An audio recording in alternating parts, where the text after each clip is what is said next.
సినిమాలు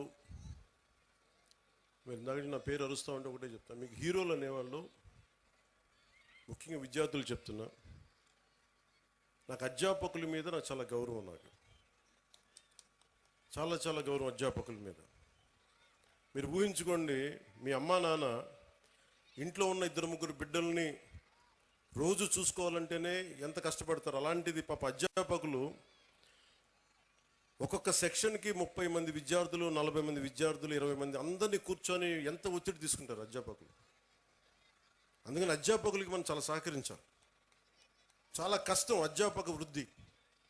ఈ దేశం బాగుండాలి అంటే కాంట్రాక్టర్లు కాదు మనం పెట్టాల్సింది డబ్బులు, అధ్యాపకుల మీద పెట్టుబడి పెట్టాలి. అధ్యాపకులను నిజంగా గనక బడ్జెట్ పెంచితే, అధ్యాపకుల మీద కనుక పెట్టుబడి పెడితే, వాళ్ళ కనుక నిజంగా విలువలతో ఉన్న అధ్యాపకుల్ని బయటికి తీసుకెళ్తే ఈ దేశం చాలా అత్యంత అద్భుతంగా ఉంటుంది. అందుకని అధ్యాపక వృత్తి హయ్యెస్ట్ పెయిడ్ జాబ్ అవ్వాలని నా కోరిక. ఆ రోజు జరుగుద్దా నాకు తెలియదు, కానీ నా ప్రయత్నం నాకు చేస్తాను. ఎందుకంటే నాకు చిన్నప్పుడు టీచర్స్ నాకు నేర్పించిన పాఠాలే.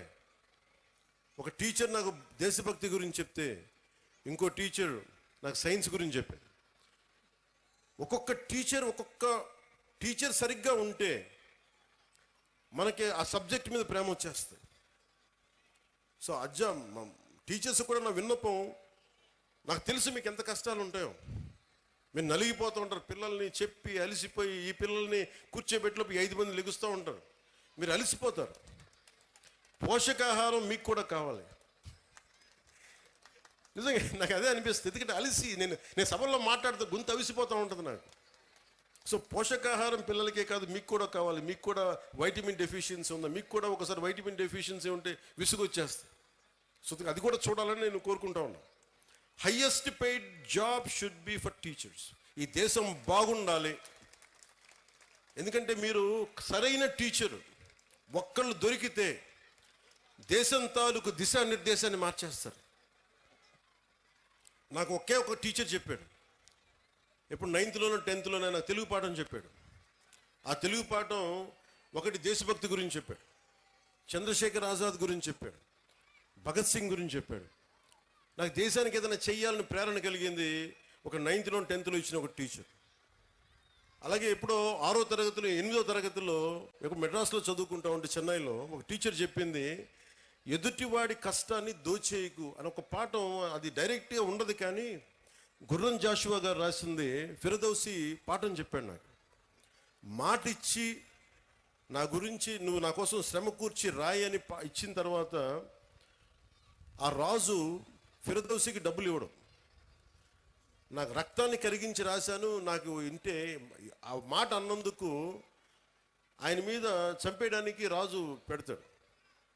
ఆయన తప్పించుకొని తిరుగుతాడు. నాకు ఆ పాఠం నాకు నేర్పించింది ఏంటంటే, ఒకటి గుర్రం జాషువా గారి గొప్పతనం, 2 ఎదుటివాడి కష్టాన్ని మనం దొయ్యకూడదని. సో ఒక్కొక్క టీచర్ చాలా అద్భుతమైన పాఠాలు చెప్తారు. మీ హీరోస్ కూడా సినిమాల్లోనే చూసుకోకండి హీరోలని. నేను సినిమా హీరోగాని చెప్తున్నాను. హీరోలు మీకు ఎలా ఉంటారంటే, మీకున్న అధ్యాపకులు ఉండొచ్చు. ఒక టీచర్ ఇక్కడ పొద్దున్నే ఆవిడ పేరు మర్చిపోయాను నేను, బ్రాంజ్ మెడల్కి రెజ్లింగ్కి ఒక వ్యాయామం ఒక పీటీ టీచరు మీ విద్యార్థులను తయారు చేశారు. ఆవిడ వాళ్ళు వెళ్ళి బ్రాంజ్ మెడల్ కొట్టుకొచ్చారు. And she's a hero for మీ.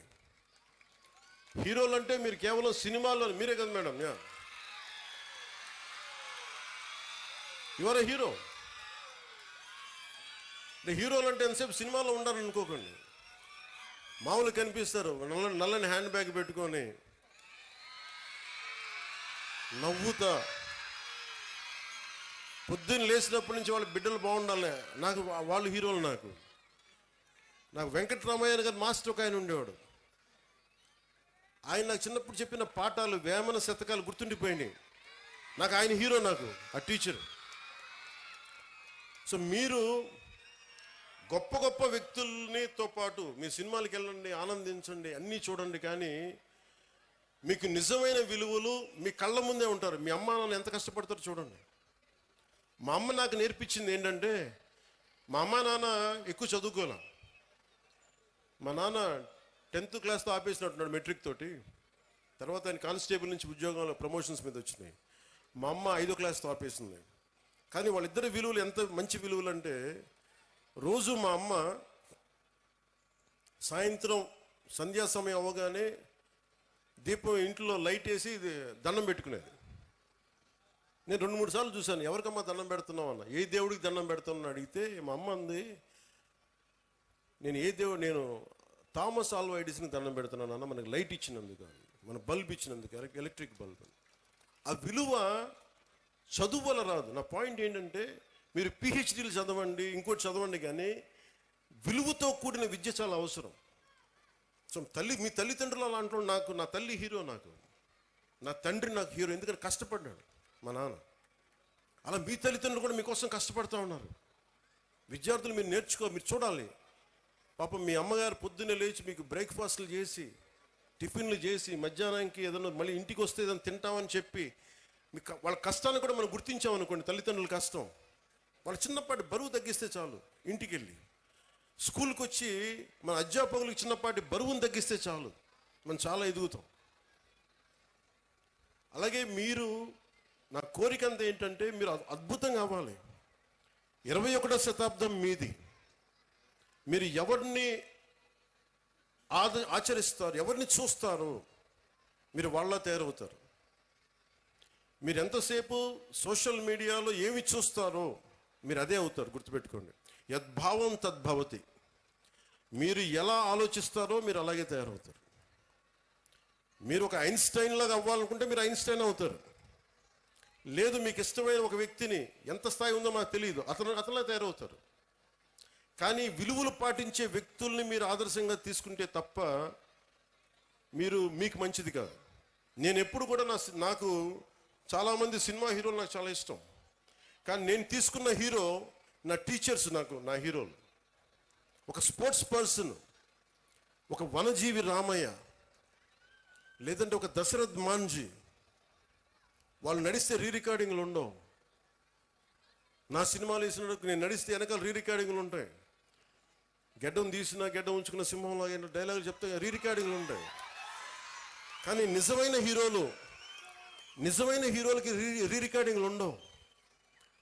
కార్గిల్లో మన కోసం చచ్చిపోయిన హీరోలకి రికార్డింగ్స్ ఉండవు. దేశ భద్రత కోసం చచ్చిపోయారు వాళ్ళకి రికార్డింగ్లు ఉండవు. మనం గుర్తుపెట్టుకోవాల్సింది వాళ్ళని. మనం గుర్తుపెట్టుకోవాల్సింది మన కోసం కష్టం తెలియకుండా మనల్ని కాపాడే మన తల్లిదండ్రుల్ని, గొంతు చించుకొని మనం బాగుండాలని చెప్పి మన అధ్యాపకుల్ని, మన టీచర్స్ని. ఇంకా అన్నిటికంటే కూడా, ఇందాక దారిలో వస్తూ ఉంటే మనకి చాలామంది మీకు శానిటేషన్ కోసం పనిచేస్తూ ఉన్నారు. మనకి వీధుల్ని శుభ్రంగా తుడిచే మన కుటుంబం అది. మన శానిటేషన్ వర్కర్స్కి మీరు గౌరవం ఇవ్వండి. అలాగే జపాన్ లాగా, నేను చిన్నప్పుడు మా ఇంట్లో బాత్రూమ్ నేనే కడిగేవాడిని.